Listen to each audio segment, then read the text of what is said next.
Amém. Vamos à palavra, igreja. Vamos abrir em João, capítulo 2.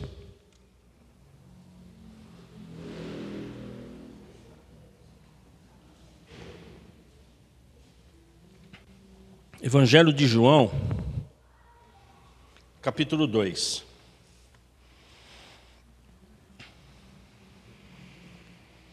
João 2, a partir do verso 13. Se você pode ficar em pé, nós estaremos lendo a palavra do Senhor em reverência. João 2, a partir do verso 13, igreja.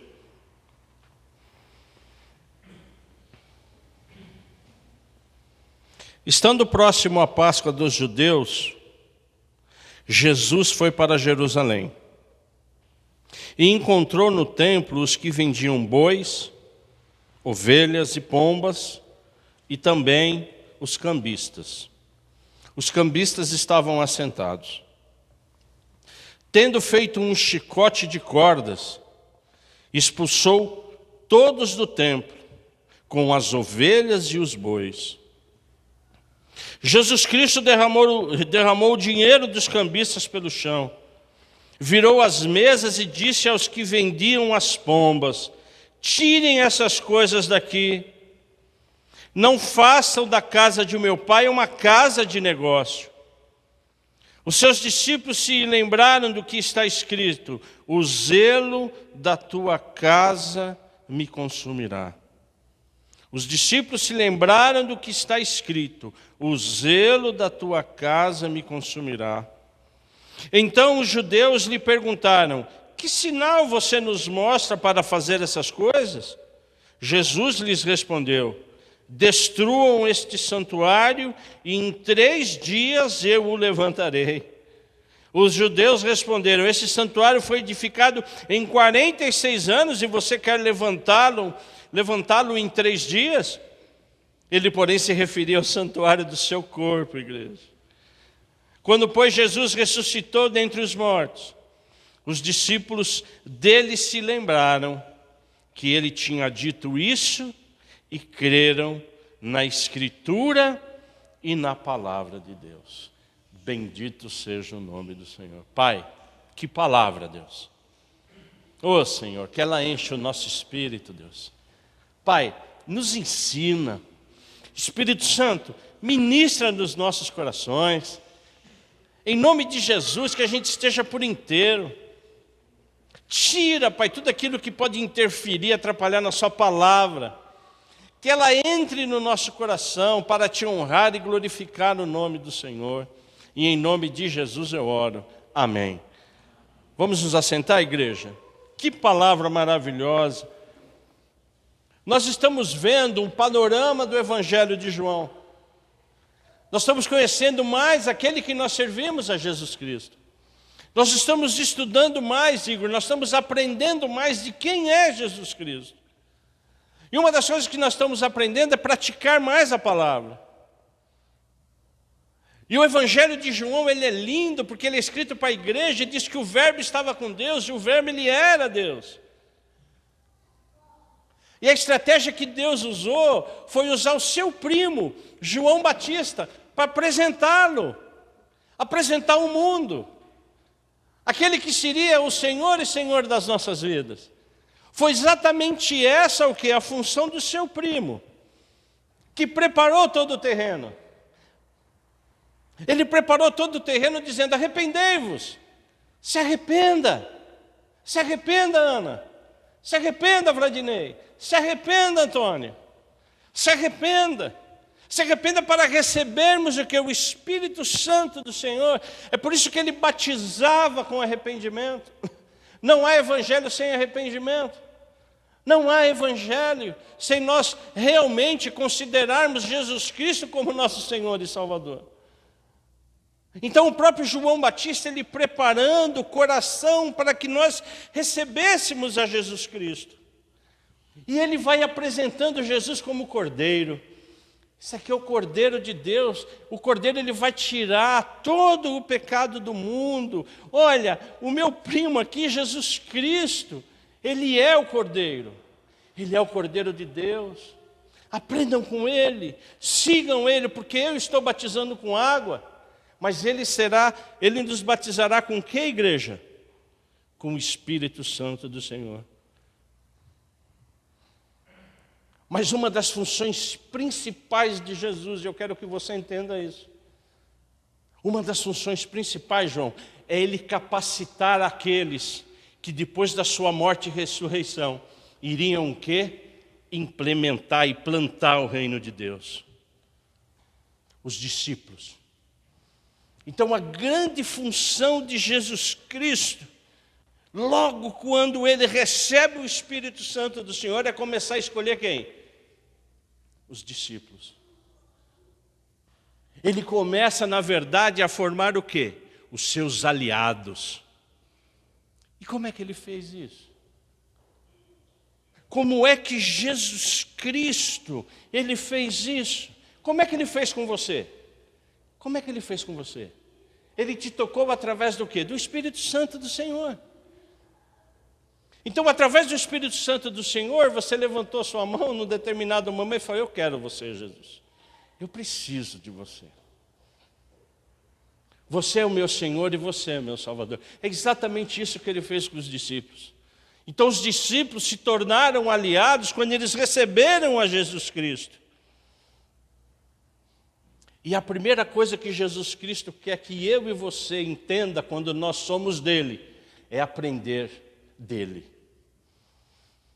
Porque quanto mais eu aprendo dele, mais eu sirvo a ele. Quanto mais eu aprendo de Jesus, mais eu sou aliado de Jesus. É por isso que a primeira demonstração de Jesus Cristo para os discípulos foi o quê? Lança aquela rede de novo. Lembra que nós falamos isso domingo retrasado? Pela minha palavra, Pedro, você que ficou a noite inteira pescando e não pegou nada, você vai lá agora, que pela minha palavra você vai o quê? Você vai pegar. Eu fico imaginando Pedro. O cara está de brincadeira. Eu sou pescador. O que Pedro disse? Pela sua palavra. Ali eles já começaram a ver o que, igreja? Os sinais de maravilha de Jesus Cristo. Logo depois desse evento, que os discípulos ficaram o quê? Maravilhados. Jesus Cristo quis mostrar o quê? A glória dele para os aliados. O que Jesus Cristo quer fazer da minha vida e da sua vida, igreja, é mostrar a glória dele para você. Sabe como ele fez isso? Ele fez isso naquela passagem no casamento de Caná, das bodas de Caná. Lembra? O que ele fez? Ele transformou o quê? A água em vinho. Naquele exato momento diz a palavra do Senhor que os discípulos creram. Porque eu e você, a gente só crê naquilo que a gente vê. Sim ou não? E é difícil nós servirmos a Deus por isso, Igor. Porque a gente quer ver Ele fazer. A gente quer ver Ele atuar. Então, quando os discípulos viram aquela água se transformando em vinho, a palavra de Deus diz que eles o quê? Creram. Então, nesse exato momento, os aliados, os discípulos de Deus, os discípulos de Jesus Cristo, eles puderam ver o quê? A palavra dele, e puderam ver o quê? O ensino e a glória dele através do seu poder. Aí nós chegamos nessa passagem aqui. Foi logo depois de Caná. O que aconteceu nessa passagem? Jesus Cristo mostrou a palavra, Jesus Cristo mostrou o poder. Ele está mostrando o que agora para nós? Ação. Jesus Cristo está mostrando o quê? Atitude. Porque quando ele chega no templo e vê tudo aquilo lá, e era tempo de Páscoa, e nós vamos saber por que ele fez isso no tempo de Páscoa, o que ele fez? Ele falou: chega. Aqui, não. Quando ele viu aqueles bois, aquelas ovelhas, filho, tudo aquilo era para quê? Para que as pessoas comprassem, para oferecer em sacrifício. E o sacrifício era para cobrir o quê? O pecado, o capar. Eu cubro o pecado. Então, nesse exato momento, Jesus Cristo me ensina e te ensina que igreja não é comércio. Amém ou não? Igreja não é comércio. Por isso que a gente tem que tomar muito cuidado com o que a gente faz na igreja. De que forma a gente recolhe recursos para a igreja. Porque a igreja não é comércio. Amém ou não? Os recursos aqui são voluntários. De todo o coração. Amém ou não? Então o que Jesus Cristo está falando para nós, que também somos seus aliados, como crentes que somos, é para que a gente tome cuidado. E ai daquele que não ora, e ai daquele que faz da sua igreja um comércio. Porque Jesus Cristo aqui está sendo claro. E essa atitude, Giovanni, fez com que os discípulos, porque os discípulos eram judeus, sim ou não? Os discípulos, os judeus, eles foram o quê? Ensinados no Antigo Testamento. Eles aprenderam todos os salmos. Então, imediatamente, quando Jesus Cristo age dessa forma, acompanhe o verso 17 comigo. Acompanhe o verso 17 comigo. Os seus discípulos se lembraram do que está escrito: o zelo da sua casa me consumirá. Onde é que está escrito isso? Porque o Espírito Santo do Senhor tocou cada aliado, cada discípulo de Jesus. É verdade. Olha aqui, ó. Nós temos que prestar atenção. A gente já viu isso em algum lugar. Vamos procurar onde? Vamos lá, igreja. Salmo 69. Eu tenho certeza que eu já aprendi isso aí. Onde está? Não, pega lá o Torá. Vê lá o Salmo 69, a partir do verso 7. Puxa, é verdade, Jesus. É verdade. Está escrito lá a partir do verso 7 do Salmo 69. Pois tenho suportado afrontas por amor de ti, e o meu rosto se cobre de vergonha. Rei Davi, um homem segundo o coração de Deus, que nesse salmo, ele diz ao Senhor: Senhor, eu estou o quê? Suportando afrontas contra ti. Eu estou suportando afrontas contra a sua palavra. Olha o 8º. Eu me tornei-me um estranho para os meus irmãos e um desconhecido para os filhos da minha mãe. Nós, quando nos convertemos e nos posicionamos, a gente parece meio estranho àqueles que não acreditam em Jesus Cristo. Sim ou não? Nós parecemos ETs. Nós parecemos marcianos. Nós ficamos tristes com isso? Claro que sim. Davi, que era um homem segundo o coração de Deus, ele ficava: tornei-me um estranho para os meus irmãos. Eu, quando me converti, igreja, eu era um estranho para a minha família. Eu passei a ser um estranho para toda a família da Ana. Isso nos machuca? Claro que sim. Porque a nossa alma, ela fica chateada. Então, o que Davi está falando aqui, amados, é o que eu e você falamos. Quando a nossa família olha para nós e fala: puxa vida. Mas Davi, filho, o que ele fala aqui no próximo verso?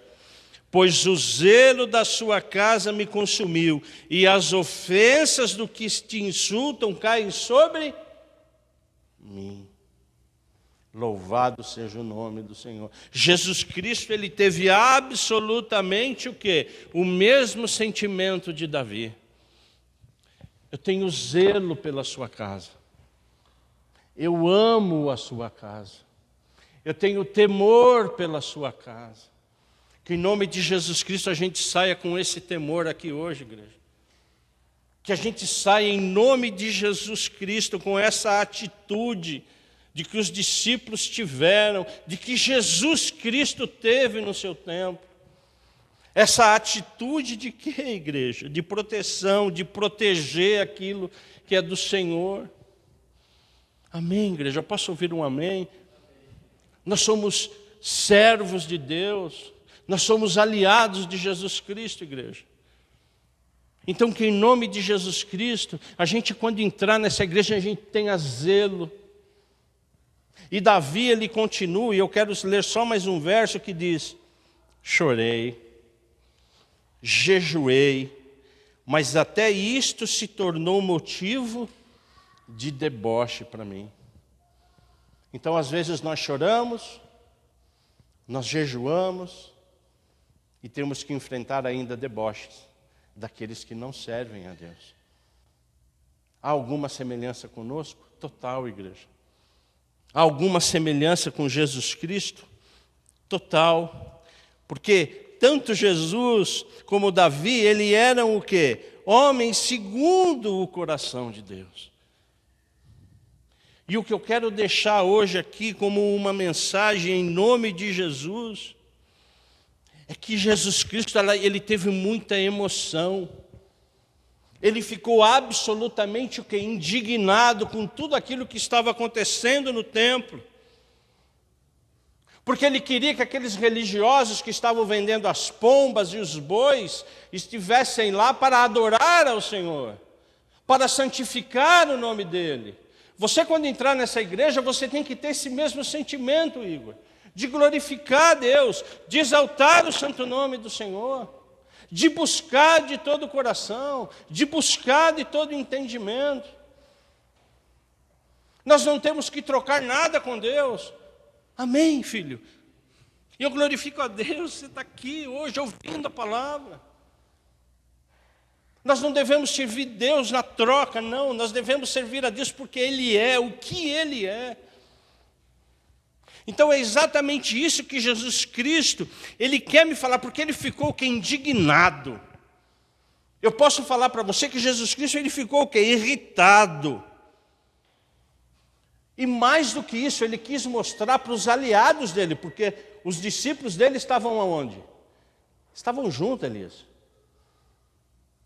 Mas espera aí, esse aí transforma água em vinho, esse aí manda eu jogar rede, mas ele é nervoso também. Ele gosta de zelar pelo quê? Pelas palavras do Senhor.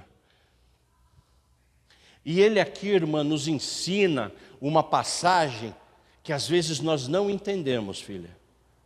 Às vezes eu e você, quando a gente lê essa passagem, a gente não entende, que é a de Efésios que diz: irai-vos e não pequeis. Jesus Cristo aqui, ele se irou, mas ele pecou? Não, ele não pecou. E é isso que nós vamos ver agora. Ele não pecou. Não se peque até o sol se ponha.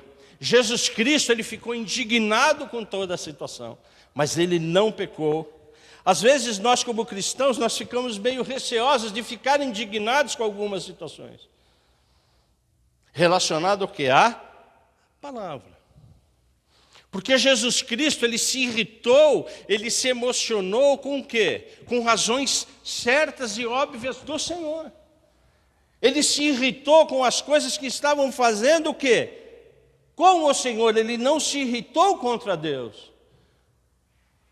Ele não fez isso que às vezes eu e você fazemos contra Deus, de às vezes questionarmos a Deus. Porque a ira de Jesus Cristo aqui, ela estava aliada a um grande sentido de quê? De indignação. O que estão fazendo na casa do Senhor? Para que tudo isso? O que estão fazendo com esses pombos? O que vão fazer? Que sacrifício vão fazer com essa ovelha e com esses bois? Esse sacrifício não vai chegar. Esse sacrifício ele não tem absolutamente nenhum o quê? Não tem nenhum valor. É por isso que a palavra de Deus diz que eu e você nós temos que ser tardio em irar-se. Tardio em quê? Em sermos consumidos pela ira. Porque o que Jesus Cristo fez aqui, o que foi? Até um determinado momento, ele se irou. Mas essa ira não provocou o quê? Nervosismo, não provocou a ira dos cambistas, porque ele soube o quê? No tempo certo parar. O que acontece comigo e com você, principalmente no relacionamento de marido e mulher, que a gente quando começa a irar, a gente não para. É exatamente o que acontece comigo e com você, nos relacionamentos de pai e filho. Do pai para com o filho e o do filho para com o pai. A gente se ira, mas a gente não sabe parar. O que Jesus Cristo está falando para mim e para você é que é só Ele pode te dar o controle dessa ira. Ele não está falando que eu não devo ficar indignado com o Giovanni com algo que ele faz errado. Porque eu preciso ficar. Sim ou não? Pode falar. Sim. Mas essa minha ira, esse meu questionamento, Cláudia, tem que ter um limite. Dele para mim é a mesma coisa. Então, se eu fizer alguma coisa de errado, como já aconteceu, e ele vir para cima de mim com ira, como já aconteceu, ele também tem que ter o quê? O respeito dele para comigo. Então, o que Jesus Cristo está falando para mim e para você, que nós temos que ter respeitos uns com os outros. Que nós temos que saber parar. Essa palavra é para mim, igreja. Eu tenho algumas dificuldades nesse sentido. E a Ana sabe disso. O Giovanni sabe disso, a Laurinha sabe disso. Então, eu quando comecei a ser ministrado pelo Espírito Santo, Jesus falou comigo. Então, em nome de Jesus, eu espero que Ele fale com você. Que a gente tenha zelo, claro que sim. Mas que a gente saiba o que é a hora de parar. A gente vai mandar o recado, Dudu, mas para. Daqui para frente vai ficar chato. Mas Jesus Cristo aqui, Ele é tão maravilhoso, que Ele está vendo tudo aquilo, igreja. E você sabe, em nome de Jesus, eu acredito que você saiba o que representa a Páscoa judaica. Eles estavam lá para comemorar o quê? A libertação do povo judeu. A libertação do povo judeu foi dada através do quê? Do sangue na verga, no sangue na porta. Então é como se Jesus Cristo estivesse chegando lá e falando, puxa vida, vocês estão sacrificando boi, eu sou o cordeiro, sigam a mim, eu logo logo serei crucificado. Não vão mais atrás de boi, não vão mais atrás de patuás, não vão mais atrás de soltar pombos. Eu sou a sua Páscoa, eu sou a Páscoa. E eu estou aqui por quê? Porque quando eu morrer naquela cruz e você crê em mim, você também será salvo. Você também será o quê? Liberto, porque eu sou o Cordeiro Pascal. E é exatamente isso que Jesus Cristo está falando para mim e para você, igreja. Que Ele veio em sacrifício para me salvar e para te salvar. Ele vem em sacrifício para Ele nos ajudar a segurar, às vezes, essa ira que nos consome. O próprio apóstolo Paulo, ele dizia que às vezes aquilo que ele quer fazer, ele não faz. Quem somos nós? Nós somos filhos de Deus, amado. Nós somos aliados de Jesus Cristo. Nós temos que sair hoje com essa convicção que Ele se entregou para nós. Mas nós temos que ter e sair com uma convicção de nós o que? Nos relacionarmos melhor. De nós sairmos daqui com a convicção de que eu e você somos aliados de Jesus Cristo. Porque se a gente não aprende no amor, a gente aprende na dor. Porque não há como a gente vir aqui de quarta-feira, no domingo, nos ambos e glorificar o nome do Senhor e fazendo as coisas que a gente ainda continua fazendo. Lembra logo no início que a gente falava do passo do elefantinho? Lembra disso, não? O elefantinho sou eu, entendeu? O que é o passo do elefantinho? A gente tem que diariamente o quê? Melhorar. Sim ou não? O passo é largo dele? Não. É pequenininho, mas ele é firme. Amém ou não? Então, talvez hoje, Jesus Cristo só pediu para você vir aqui para falar, abaixa mais a bola, segura mais a sua ira. Seja mais meu aliado. Cuidado com aquilo que você está falando para sua esposa. Cuidado com aquilo que você está falando para o seu esposo. Guarda a sua ira. Repensa aquilo que você está falando lá na empresa. As considerações que você faz com o empregado, se você for chefe. Ou com o seu patrão. Ou nos seus relacionamentos horizontais na empresa. Com clientes. Ou mesmo com o filho. Porque Jesus Cristo, ele vem aqui dizendo, olha, o meu sangue te salvou. Eu deixei tudo lá na cruz. Não se ire mais, não peque mais. Olhe para mim, seja meu aliado. Seja meu verdadeiramente discípulo. Porque a minha atitude e a sua atitude devem refletir o quê? O ser cristão. Então o que Jesus Cristo nos ensina nessa passagem, igreja, é que nós temos que ter atitude, irmão. Todos nós como cristãos. Sim ou não? Nós ficamos nervosos às vezes? Ficamos. Sim ou não? Quem não fica nervoso aqui? Todos nós ficamos. Todos nós às vezes ficamos indignados, sim ou não? Onde trabalhamos, em casa, sim ou não? Ou só eu fico? Todos nós ficamos. Mas que em nome de Jesus, o Espírito de Cristo nos deu o quê? Sabedoria. Porque não há como eu falar que sirvo a Jesus Cristo e continuar com esse tipo de comportamento. Porque um dia a conta vem. Que a gente aprenda no amor e não da dor. E de novo, essa palavra foi para mim. Eu sou homem como você, que eu preciso melhorar tanto quanto você. E eu também estou nesse crescimento. Eu estou seguindo e rumando para o alvo, que é Cristo Jesus. Amém? Que essa palavra, ela entre no seu coração. Que essa palavra entre no seu espírito. Porque eu oro em nome de Jesus, para que isso aconteça. Vamos ficar em pé?